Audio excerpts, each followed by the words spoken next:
kung gano'n na po kababaw ang interpretation, kumbaga para po siyang kabayo na yung horse race na ganun na nakatutok lang sa isang direksyon.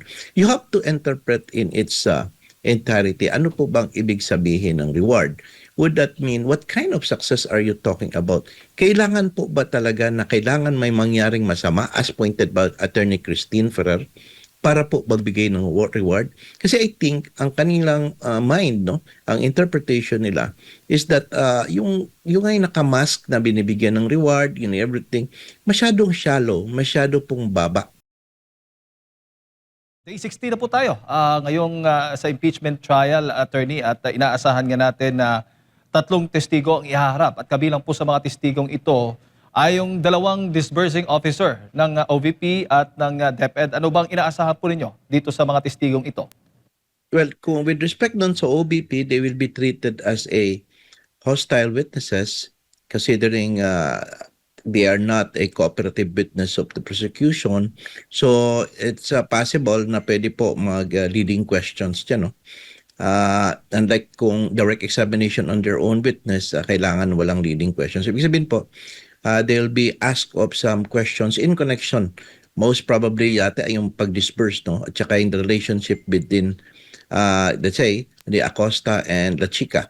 Because yun po ang pinaka mainit, no, na issues during the last hearing po at nag-present si Del Campo and vis-a-vis with the interpellations po ng senator judges. Opo, at itong dalawang testigo, attorney, sa tingin po ninyo, kung papabor man, siyempre, sa prosecution, ay inaasahan ba ninyo na talagang sa puntong ito, kasi itong dalawa na alam natin na ipresenta na ito doon sa Kamara eh. Pero pagdating dito sa Yes. impeachment court, Senate impeachment court, yung cross-examination dito sa dalawa, magiging matindi at malalaman natin kung talagang sila ay magpapatunay doon sa mga alegasyon laban sa Vice Presidente. Yes po. Akin naman is, I think all they have to do is to tell the truth, no? Because as we said that the truth will always set us free, no? And wala naman dapat sila itago kung ano talaga yung nangyari. Because the truth is that special disbursing officers naman talaga sila. At the same time, it was mandated sa kanilang trabaho na i-disburse yung pera na yun, no? And kung ano po talaga yung nangyari, gawin din po nila, no? So, yes, and you're right, no? During the cross-examination, on the part of the defense, ay mas lalo pong makaklaro. Kasi ganito po yan, Jade, eh. The prosecution may control the narrative that favors them only, no? So, they will limit the truth. Kahit nasabihin natin palabas ng truth, they will limit, no? However, ang rule po dapat ng cross, no, and defense is that to show the truth, yung full truth, no? So, ang gagawin ng defense niyan is magkakandak rin ng mga katanungan to fill in the gaps, no, na kinreate po ng prosecution na hindi nila ipapalabas. Ganyan po ang nakikita ko na strategy. Opo, at syempre, mga disbursing officer po ito, sila pong naglalabas ng mga Yes. ng pondo, no, sa confit funds. Siguro expected po natin talagang papatunayan nila na may koneksyon ang mga aprobado Of course. ng Vice Presidente bilang isang head of the agency, attorney. Kasi yun po yung parang line of thoughts na dito sa impeachment court na talagang may accountability o may pananagutan ang Vice Presidente. Ewan ko nga kung bakit nila tinatry na i-separate ang fact, no, na yung kumbaga parang iba ang SDO at saka iba ang ang COBP, ang Vice President, no. The truth is that that's correct, no. However, wala kasi tayong tinatawag na parang pino-point out na SDO committed an act that would somehow irregular on its own, no? Basically, lahat naman legitimate ang pag-disburse, no? So, ibig sabihin po, unless we are trying to say that this SDO committed something, no, without or against the advice of BP Sara, we could use that. However, hindi eh. So, yung accountability, there is no issue, no? Hindi naman sinasabi ni BP Inday na pinapasa lang niya yung SDO niya, yun, no? Dapat sisihin yun, no? It's just not like that, no? The thing is that everything has been disbursed, no? And in accordance po for the purpose for which it was intended. So, I think that is the rule na dapat po tutukan po ng mga tao na talagang may disbursement. At saka nagkataon na itong sila Del Costa, kung ano po yung mandate sa kanila, yun lang din po yung ginagawa sa kanila para ma-disburse ito. Opo. At siyempre, doon sa paglalabas ng pondo, yung report kasing pinagbabatayan dito, yung COA report, attorney, Yes, kung saan hindi pa naman pinal. Paano po yung of magiging course. kapanipaniwala at makatarungan para po sa inaakusahan? Hindi po talaga makatarungan because you cannot use a matter that is still pending, katulad itong notice of disallowances, no. One is pending for motion for reconsideration, and one is hindi pa nga na-exercise yung right to appeal sa commission proper. So kung pagbabasihan mo yun, then that would be unfair, no. Hindi po pwede yan siya, and that would be highly irregular. However, I think ang gagawin nila dito with respect kila Acosta and Yossi Paharda is that they will be saying that yung Superman theory nila all over the places na parang masyadong ni Kapunan na parang masyadong trying to create a low interpretation ba na Acosta must be in several places at the same time para makadisburse on that particular day. Yun ang mind ko is so shallow, no. So this time it would be very much explain how it is done, no? Kasi ang aking point is that totoo po may disbursing officer. Pero meron din tayo tinatawag na nag-e-implement niya, no? So if somebody is directed to implement it per request by the implementer para ma-implement po talaga yung dapat gagawin, I think that can be done, no? It is not needed that para sa akin that the SDO, siya mismo yung mapupunta doon sa lugar, siya magbibigay sa mga confidential informants. Hindi po yan ganun. I don't think that is how it should be interpreted loosely na parang literally. Opo, pero possible ho ba na sa halip ng Vice Presidente ang managot, yung disbursing officer, yung dapat managot sa maling paggamit, kung meron man, dito sa confidential funds? Well, yes, kung sakali po na ang theory din ng defense or ng OBP na merong misuse sa kanyang tao, no? But there is none, no? They are not saying that. So, it would be unfair. Tao yan. Alam niyo po naman si BP. Kapag tao niyan, paprotektahan talaga yan. Aakuin pa niya yung responsibility. Hindi man niya ipapasa ang responsibility sa iba. She's not like that. The Duterte is not like that. PRRD is not like that. The buck stops at me. Totoo yan, no? I would talk direct to the point, no? So, ibig sabihin, there is no issue on that. So, whether or not si SDO is separate from the head of agency, that doesn't matter because everything is regular nga po. Opo. At syempre, ang na-establish po, ang pinapalabas po nila, hindi compliant daw yung Vice Presidente dahil hindi nga nailabas, hindi naibigay yung mga dokumento. Pero nakabatay po yung evaluation po ng COA auditor, batay po sa kanilang personal, o baga, ang term na ginamit, professional interpretation or opinion, attorney. Sa legal o sa regular ba na korte, po pwede, maaari ho yun, may baga, tumatayo ho ba ang mga ganun pong mga evaluation ng isang opisyal ng gobyerno tulad po ng mga COA auditors? Ay maano talaga 'yon, ay matutukan at talagang magigrill siya, no, sa properly in court, no, because when you say professional judgment, the question is that you have to establish how professional you are. Ano po ang experience mo to exercise that kind of professional judgment? Have you gone underground and talked to the people? Do you know the process of the surveillance and giving confidential information? Do you know the problem at hand? Things like that, no? So that before you could exercise this kind of professional judgment na exact. But otherwise, you cannot do that. Kasi po yung professional judgment na titingnan po natin dito, Jade, is yung something that would be conclusive enough for the mind of those people listening like us that would say, tama siya. No, you must have this competency to exercise that kind of professional judgment, which I think in this particular case, si Del Campo and even si Wamil had no. They do not have this kind of professional competency in exercising this kind of professional judgment. Why? Because they conducted only paper audit. Papel-papel lang. Compliance audit lang always binabalik-balik nila. What is that? To comply with the requirements ng mga papel. So kung hindi ma-comply, doon na yung sinasabi nila na mayroong presumption of misuse. Pero doon po yan mangyayari kapag may notice of disallowance na. And ang notice of disallowance nga, as you point out kanina, hindi pa nga penal. So where can there be a presumption of misuse? Hindi po lumalabas pa. Ibig sabihin, hanging. So this case is very, very premature and dapat po ito itigil na ito. Dahil talagang this is no longer right, no, tama, mali na po ito, dapat patay na po itong impeachment complaint na ito. Opo, may kaibahan ba yung opinion? Kasi parang ni-raise na issue yan eh. Hindi opinion, parang yun po yung ni-raise po ng prosecution that time, batay nga doon sa naging pahayag ni Del Campo. May kaibahan ba yung opinion or Yes po. personal interpretation or professional interpretation, attorney, o magkapareho lamang?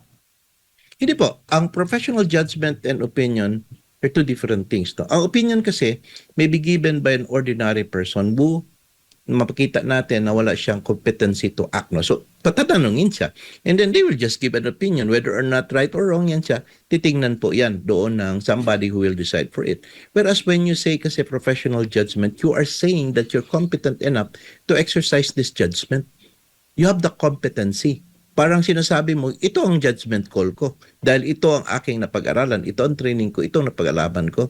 But when you say it's my opinion only, but it may be right or wrong. Now, are you being presented as an expert witness so that your opinion becomes an expert opinion para po paniwalaan? Hindi naman siya expert eh. Opo. So, ibig sabihin, that's two different things talaga. Opo, kasi nga interpretation niya ni Del Campo, batay doon sa proof of success, ay dapat may maaresto. Eh, tinanong nga siya, kailangan bang may maaresto o kailangan bang may masawi ba o, para mapatunayang may proof of success sa paggamit po ng confi funds, attorney?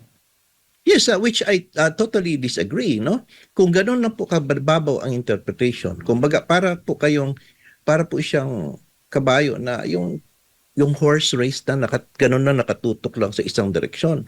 You have to interpret in its entirety. Ano po bang ibig sabihin ng reward? Would that mean, what kind of success are you talking about? Kailangan po ba talaga na kailangan may mangyaring masama as pointed by Attorney Christine Ferrer para po magbigay ng reward? Kasi I think ang kanilang mind, no, ang interpretation nila is that yung ay nakamask na binibigyan ng reward, everything, masyadong shallow, masyado pong baba. Dapat po, ang kanilang interpretation is that yung classic pong kind of achievement or success, katulad ng crime prevention, pag na-prevent mo, di may reward. Hindi mo kailangan merong mangyaring masama. Di ba, ayaw man natin na may mangyaring masama. Kunyari, example po, yung merong sumabog na bomb, tapos merong nangamatay. Kailangan pa bang may ganun? Tapos may mag-tip kung sino yung gumawa nun, bigyan mo ng reward? Hindi. How about kung may nag-tip po, na may maglalagay ng bomb at napigilan na hindi mangyari yon? Hindi, would you not give that person a reward because of that? Kaya sabi ko yung reward at purchase of famous information, parang magpinsan lang yan sila. Parang magkapareha lang yan sila. No? So with that, ano po ba ang training na nakuha nila in order to determine the kind of success yung kinahanap nila? Ano ba yung causal link doon sa operation and the success which they could not provide? Why? Hanggang paper audit nga lang po sila as pointed out by Lacson. Kaya na inis na si Lacson by saying, wala kayo clearance, wala kayo, bitin kayo, kulang ang trabaho niya, di ba? Opo. So that's how it is. Opo. At tama nga sabi po ninyo, hindi po siya competent para mag-interpret kung may yung lehitimo ba, successful ba yung isang Definitely. confidential intel operation sa attorney. Pero attorney, bago lang tayo Yes po. magpatuloy, dako Go lang ahead, tayo. sir. Hingi lang tayo ng update mula dyan sa Senado para nga sa inaasahan nating Day 16 na impeachment trial ng Vice Presidente. Ngayong araw, live na magbabalita si Angel Pastor. Angel? Yes, magandang umaga mga kapartner. Ngayong araw nga ipagpapatuloy ng Senate Impeachment Court itong Day 16 ng impeachment trial ni Vice President Sara Duterte, kung saan asahan natin na ihaharap ng prosecution yung mga testigo, yung iba pang testigo dito sa Article 1 ng impeachment case na tumutukoy sa umano'y maling paggamit ng confidential funds ni Vice President Sara Duterte. Ngayong araw ang ikalabing-anim na araw at ang simula ng ikapitong linggo ng impeachment trial. Unang haharap sa witness stand si House of Representatives Legislative Information Resources Management Department Director Marivic Pareja. Susundan naman siya ni na dating OVP Special Disbursing Officer Gina Acosta at dating DepEd Special Disbursing Officer Edward Fajarda. Inaasahan ang direct examination sa kanila ng prosekusyon ngayong araw tungkol sa mga dokumento at transaksyon na may kaugnayan nga dito sa confidential funds ng OVP at ng DepEd. Ngayong araw din mga kapartner, maglalabas ng desisyon ang Senate Impeachment Court, itong si Presiding Officer Senator Judge Cheese Escudero, tungkol dito sa paggamit ng social media ng magkabilang panig, maging ng mga senator judge habang nagpapatuloy itong impeachment trial. Kung matatandaan natin mga kapartner, noong nakaraang linggo ay pinuna ni Defense Lead Counsel Attorney Sheila Sison yung naging social media post ni Private Prosecutor Attorney Armando Ligutan na may kaugnayan doon sa tumutukoy sa umano'y misleading questions na ginawa ni Defense Counsel Attorney Catherine Ferrer habang siya ay nagko-cross-examine kay COA ICFAO State Auditor Sailin May Del Campo. Pero ayon naman kay Ligutan ay wala raw siyang masamang intensyon sa kanyang naturang post, at sinabi naman ni Presiding Officer Escudero na pakikinggan muna ngayong araw yung magiging tugon ni Ligutan hinggil dito bago siya maglabas ng penal na desisyon, o bago maglabas ng penal desisyon yung impeachment court hinggil dito. At mamaya mga kapartner, inaasahan din natin yung paglalabas ng ruling ni Presiding Officer Escudero tungkol doon sa swesyong magtalaga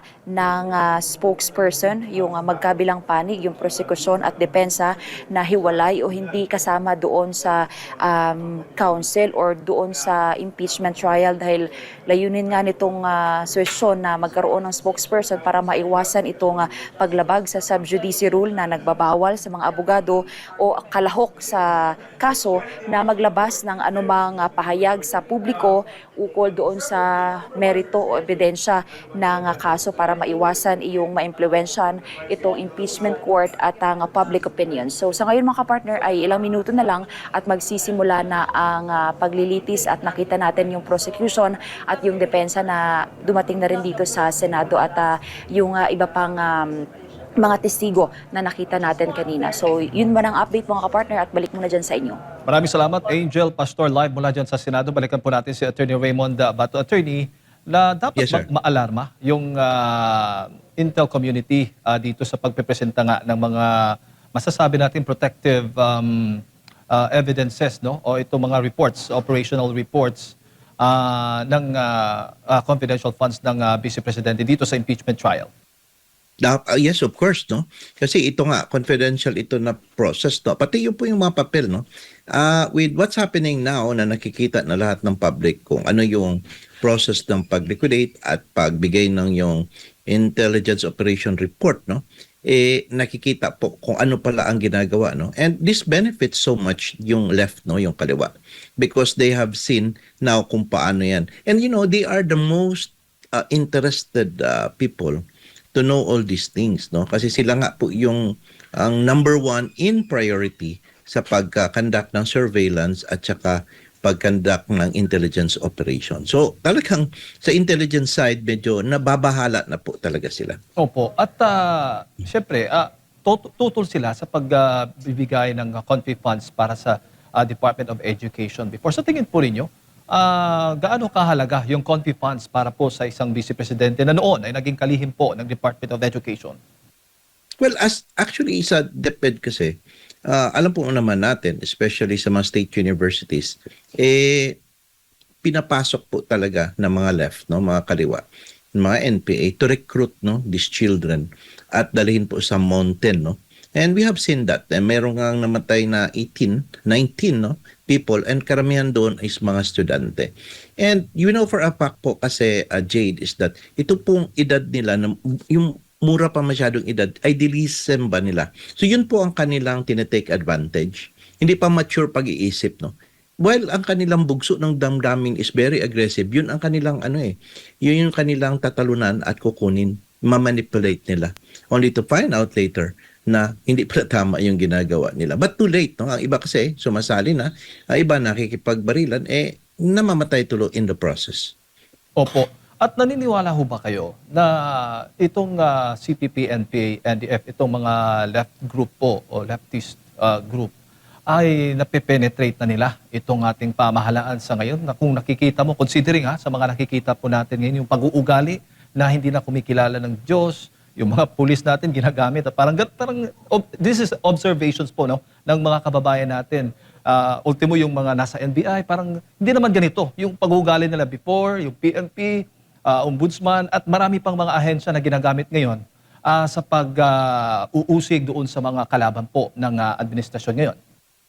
Yes po, talagang ganyan, no? And they are very much prevalent now at nandiyan na sila. In fact, makita mo, the way nga yung mga kabataan natin is how do they respond, no, to the institutions, to the government, and even to the parents, no, regarding sa kanilang point of view. Kasi nga, it is easy kasi to destroy the mind of the people if the government is destroyed also. Kapag grabe ang poverty, grabe ang paghihirap, grabe ang corruption na nakikita, it's easy to destroy these people. Tingnan mo, and then they will use their idealism to push that narrative na talagang ibagsak na itong gobyerno na ito. Wag na makinig sa parents na payo na sinasabing, wag naman dahan-dahan lang ganun, and even to the institutions. No? So, yun po ang psychological warfare na pinasok, no? At napasok na po ng mga CPP-NPA sa ano. Now remember po, Jade, ano ba talagang existence and purpose of this left? Their existence is only, no, to undermine any kind of government. Kahit pa po siguro leader nila ang makaupo dyan, they will always undermine it because that is their purpose. Without which their existence would no longer be necessary and needed. So kung wala, madidisband sila.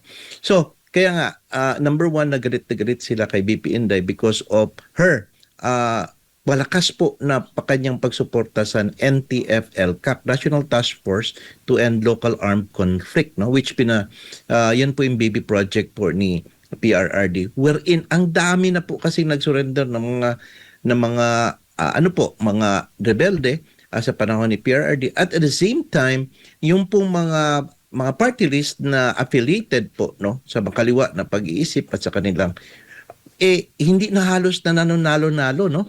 So ibig sabihin kokonti na lang. Ang iba naman medyo hilaw lang din ang pagka-left nila. So having said that, it is a very important thing, no, to have this kind of continuance, no, lalo na itong NTF-ELCAC.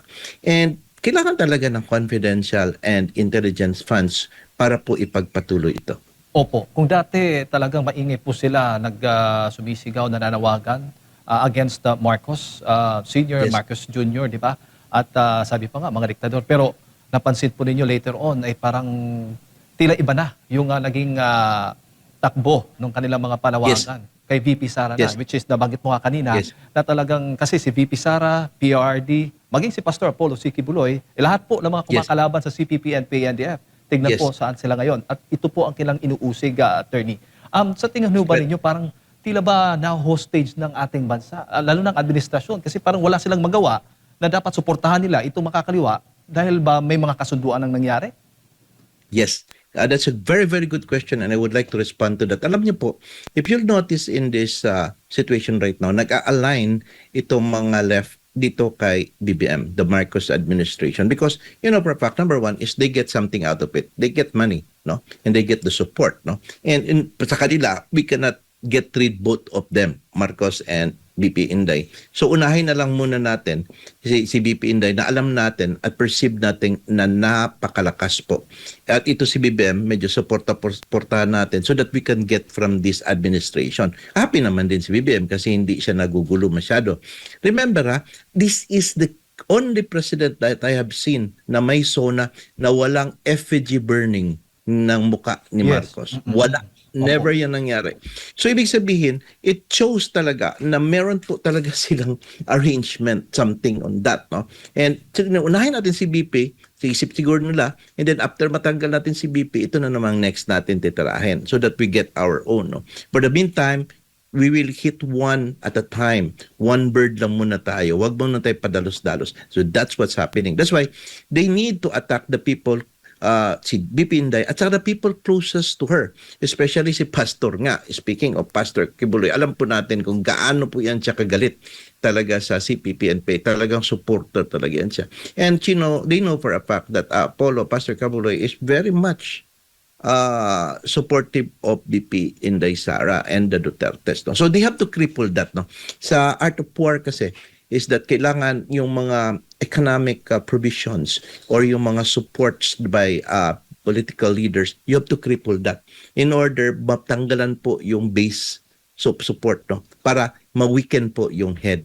And by that time, at least sinasabi nila, damaged goods na si Inday Sara. That's what their purpose is, to damage Inday Sara para pagdating sa 2028 po, yung i-field nila na candidate, baka medyo humabol kay Inday, yun lang ang enough because they think na pag mahabol na, they could cheat during the elections. Oo. So attorney, this is not all about Marcos Jr., not all No. about martial law kung mayroon man, No. kundi sistema ng Yes. CPP, NP, NDF nang unti-unti nang lumalamon sa sistema natin. Parang ganun ho bang nakikita Yes. po ninyo? Well, actually, basically, they won this time, no? Because pinaboran nga sila ng administration nito. That's why they were able to control most of the legislative department, no? And in fact, meron silang communication with the administration. Kasi inalaw. Unlike the panahon ni PRRD, where initially they allowed, then after that, wala na. Talaga totally wala na. So, kumbaga, parang they are winning, no? Lahat po nang nangyayari nito, whether matuloy po bumagsak ang government o hindi, happy na po sila because they have achieved that very important purpose to create chaos within the government. They have undermined the government. Nakapag-file ng impeachment, nakakapaggulo about sa flood control, hindi napigilan. Kasi kailangan po talagang matuloy ang kaguluhan ng isang bansa para po mag-thrive sila. And they would always clamor and call and say, bagsak talaga itong gobyerno na ito. And they can now penetrate the people and tell the people that huwag nating sundin ang ating klaseng gobyerno. Tingnan nyo ang corruption, tingnan nyo ang impeachment, tingnan nyo, yun ang mga technique nila. Opo. But nevertheless, hindi naman stupid ang mga tao ngayon because of the internet, nakikita nila. And I believe that time will come, this kind of things talaga, maliwanagan na po ang mga tao at mag-end na po itong ganitong klase. No? Because if they not contribute, no, they have never contributed to the progress of our nation. None. Wala po. Opo. Kasi marami ding nakapansin, attorney, kung mababasa po yung mga komento, yung pag-uugali ng ating mga nasa gobyerno ngayon, parang ugaling NPA, yung ganun, attorney. Yung parang iba na yung pagiging, parang hindi na kumikilala talaga na.